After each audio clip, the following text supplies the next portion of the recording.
Hello everyone, welcome back to the Magnificent Mags channel on a gorgeous Saturday on Tyneside. I'm just in Leazes Park here, just in front of the Leazes end. So let's get walking and talking. Yes, this is my Derby Day preview. I won't be doing one tomorrow pre-match because we're out from around 8 AM and then there'll be a few pints sunk because it's our last home game for 27 days until Bournemouth on the 18th. And there's a 3-week gap until we play Crystal Palace because they beat Larnaca in the Europa Conference League on Thursday, so that game's been moved to this Sunday on the 12th of April. But yes, it's the Derby Day preview. We play the Mackems here tomorrow in the 155th Tyne and Wear derby. Now, the current head-to-head stands 50 wins for the Mackems, 50 draws, and 54 wins for us. So we'll be looking to make that 55 tomorrow. And yes, what a game it promises to be. But it's about time Newcastle United set some records straight because Sunderland are unbeaten in 10 games against us. I know, look, I've got a caveat there. They've been outside of the top flight for around 9 to 10 years. They've been in League One when our takeover happened. But they won the derby, the reverse fixture, in December after we played Leverkusen, and that hurt. Eddie Howe was asked on it yesterday. He said the fallout, the feeling from it, he thought he realised the magnitude of the fixture, but then he did, the baggage that came with it. And you know what derby days are like. It goes a long way to deciding how a fan base feels about a manager and players. And a lot of fans' opinions did change that day when Nick Voltemada's own goal went. And even though we all remember it was an absolutely dreadful game from both teams, and they won it thanks to the best service Nick Voltemada's had all season. Sunderland are unbeaten against Wear in 10 games. We haven't beat them in any competition since over on Wear side in August 2011, and we haven't beat them here since the 5-1 demolition when Steve Bruce was their manager in 2010 under Chris Hughton, when Kevin Nolan got a hat-trick. So yeah, we've got to set some records straight tomorrow. And normally you'd think, is it a good or a bad thing playing Sunderland a derby after a hammering such as that 7-2 against Barcelona? But look, I still think it's a freak result. Conceding 7 goals to Barcelona, it is. It doesn't happen all the time. Look, Barcelona are capable of defeating anyone. That's a given. But you know what? I've been thinking on this the last couple of days, and I think it's the perfect fixture coming out of such a defeat next in Europe, because Barcelona are Barcelona, but these aren't Barcelona. And look, I'll give them some credit. Not a lot of people might, but they started the season well. They weren't beaten at home until recently, but they've lost the last 3. I think since the save from survival, they basically took the foot off the gas. But they do have some doubts for tomorrow. They are missing, I think they're missing Roofs. Now, don't take this as gospel from me, but I do know a Sunderland fan, and he says a friend of his was at the airport and he saw Roofs going over to see his family in The Hague. But yeah, I don't know whether that's true or not. It's probably like Eddie Howe. Eddie Howe's press conferences are subterfuge. He never gives anything away. Sandro Tonali, I expect to be back tomorrow after he went off with a thigh injury. Sky News came back okay. But yeah, with Sunderland, they're missing apparently Rose, Ballard's a doubt, and I think it's Reynaldo, Enzo Lefebvre.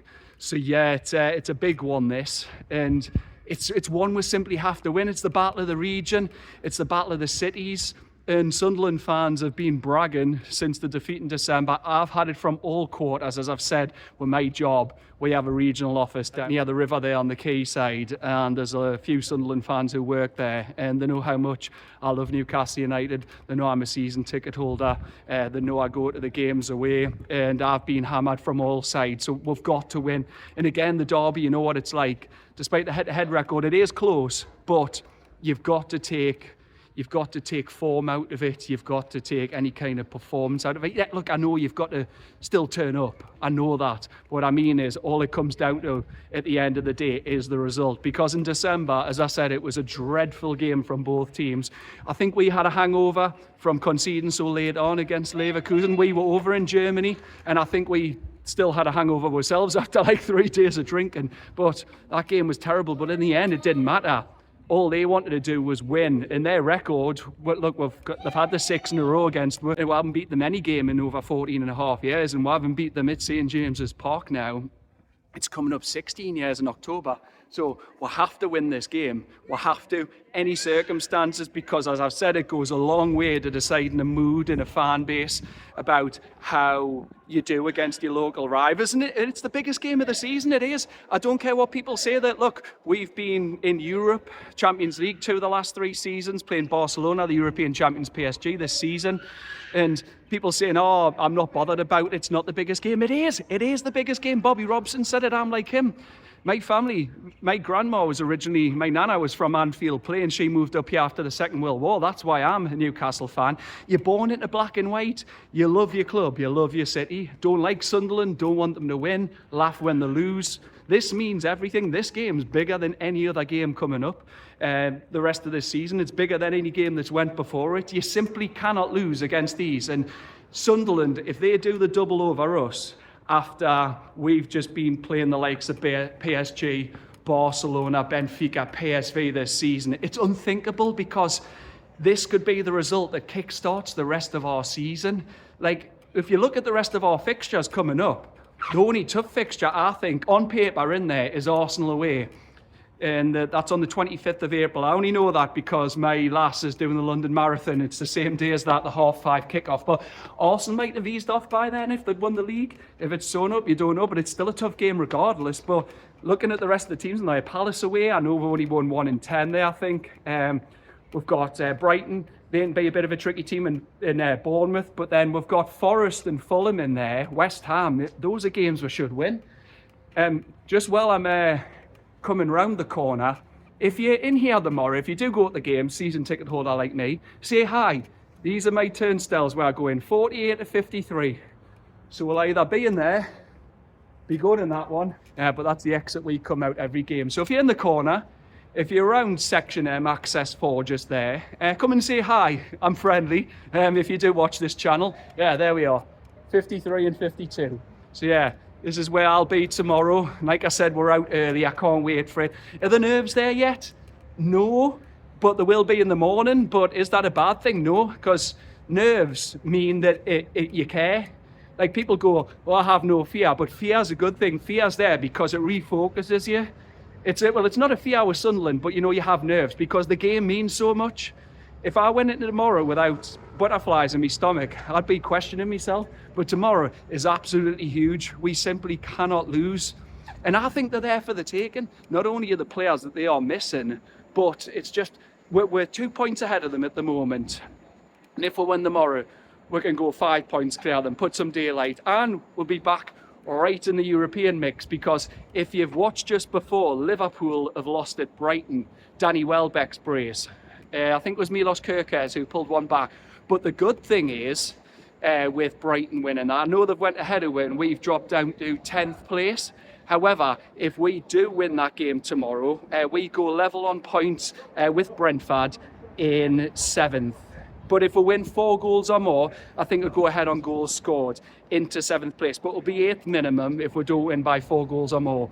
And then we'd close the gap on Liverpool, are currently in the last Champions League spot. They're on 49 points, we're on 42. So it'll be 4 points. So we're right back in the Champions League mix. And it's been said today, in regards to the Champions League, UEFA have confirmed that if Aston Villa win the Europa League and they finish in the top 5 and 6, and if Liverpool win the Champions League and finish in the top 5 or 6, then there will be a 7th Champions League place. So look at that. We win by 4 goals tomorrow or more, we are in the last Champions League place. Like, obviously there's got to be a lot of permutations that happen, but it just shows you that it's not impossible. Just coming past towards Jackie there. We could use with him tomorrow up front, couldn't we? Because I do think Anthony Gordon will start up front again tomorrow. It's the battle of the regions, the battle of two cities. It goes all the way back to the Civil War, goes back to the Industrial Revolution. Newcastle getting the Royal Charter, Sunderland not. Yeah, it predates football, but then it came over into football. That's what it is now, without obviously the shipyards and everything here.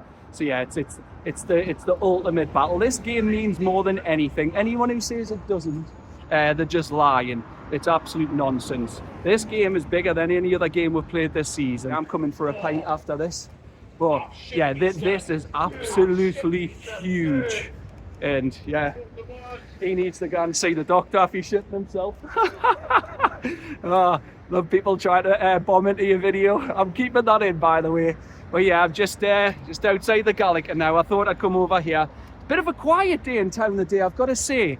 I think that's because everyone saved themselves for tomorrow. I am a bit, but I'm going to have a couple of drinks tonight as I kick a top bottle there. Yeah, I'm having a couple of drinks with the missus tonight, because obviously I'm with the lads all day tomorrow. Like I said, there's about a month between home games after tomorrow, so we're absolutely going to make the most of it. We hope, obviously, it's a win. So yeah, I'm going for a pint over at Shearer's when I'm done here, and then I'm going to go and meet me lashes coming to mine tonight, and then have an early night, because it's an early start tomorrow. I'll be up at 6 a.m, 6 hours before kick-off, yeah, midday. Oh, I'm so excited, honestly, I am. Look, I said before, I think it's the perfect fixture after Barcelona to respond from, because imagine, no disrespect to these clubs, but imagine it was a Fulham, or a West Ham, or a Brentford, something like that, or a Burnley, or a Wolves. Like, not even at one of the top 6 clubs, but you want it to be Sunderland, because this means everything. Eddie Howe, he said in his press conference yesterday, I'll come back to it, he was saying that he thought he understood the magnitude of the fixture, but then he realised after the baggage and bad blood and fallout that came out of it, because we didn't turn up, and they did let the fans down. Look at that beautiful shot. But they did let us down. They did. You can't lose to Sunderland. In Sunderland's recent record, they're just gloating and gloating and gloating. So, yeah, it is a must-win. We'll have to beat these tomorrow under any circumstances. Look, it could be an equally dreadful game like it was back in December on the 14th, wasn't it? Yeah, because we're in Germany for that game on the 10th. Yeah, so it could be an equally dreadful game, but it's just one you've got to win. You've got to win under any circumstances. Just find a way to win. And it could be some players' moment to shine. We've had them in the past, haven't we? We've had Liam O'Brien's free kick, Andy O'Brien, Nikos Dabizas, Kevin Nolan, Shola Miobi, Alan Shearer, Craig Bellamy.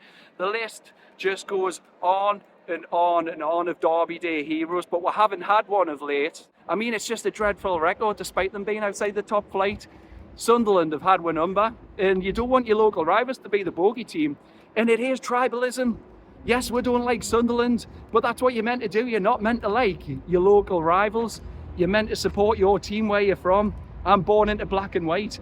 I want Sunderland to lose every single game and drop down into the National League, but they're here, and it is good for the region, but I want them to come here tomorrow and be shown who are the North East top dogs. We want to show them we've been in the Champions League, we've won a trophy, we're going to put them in the place. That has to happen, so someone needs to step up. But Derby days are coveted.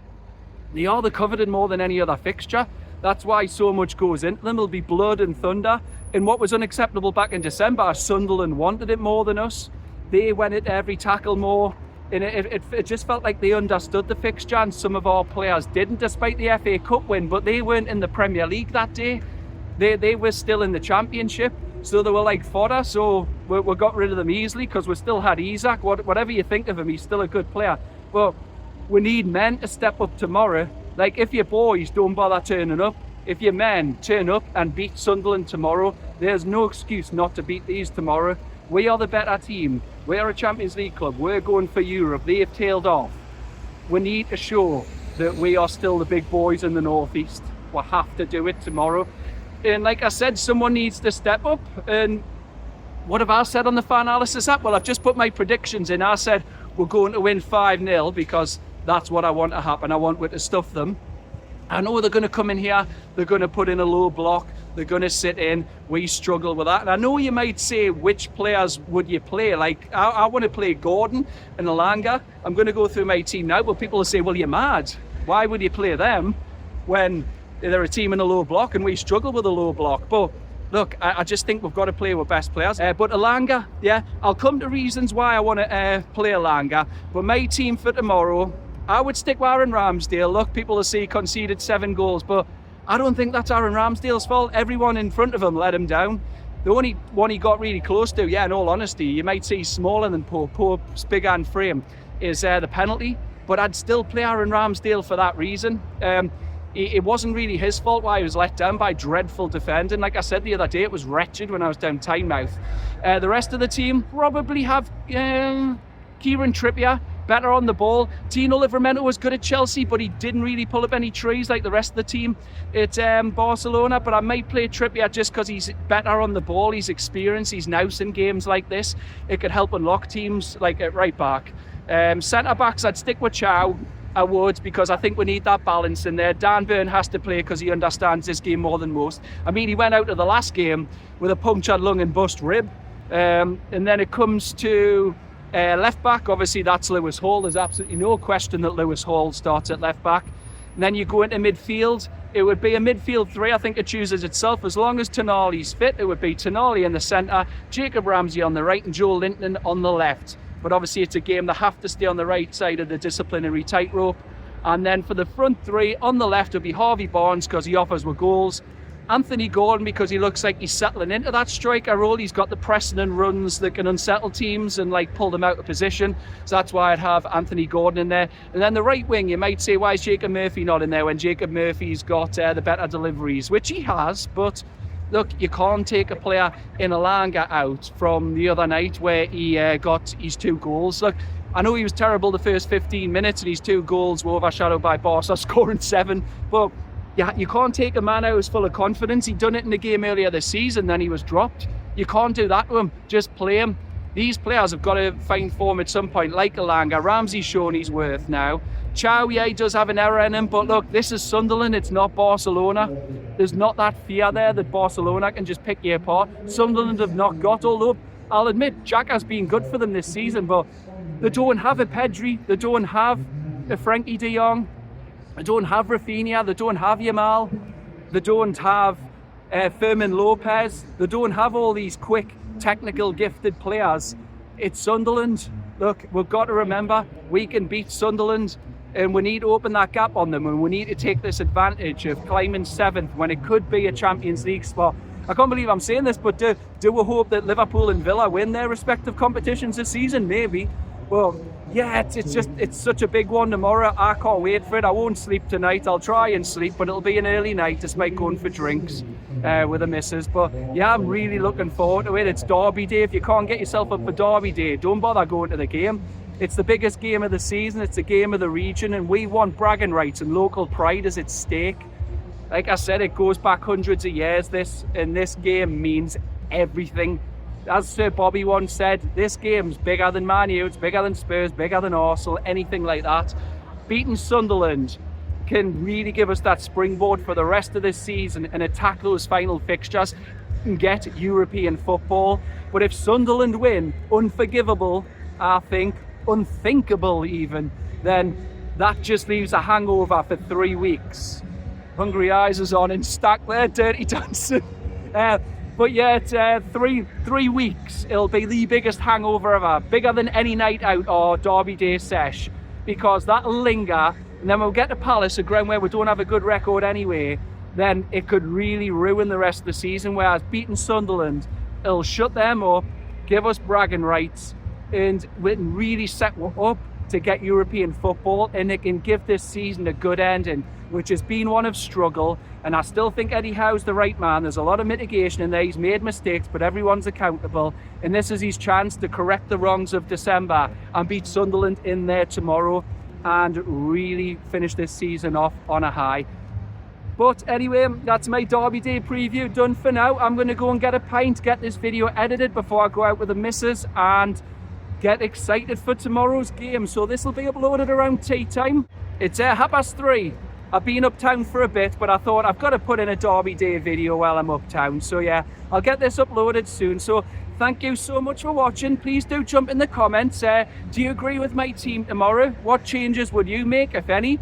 What do you think the scoreline will be? Do you think we'll beat Sunderland? What do you think it would do for the rest of the season if we won, or unthinkably if we're lost?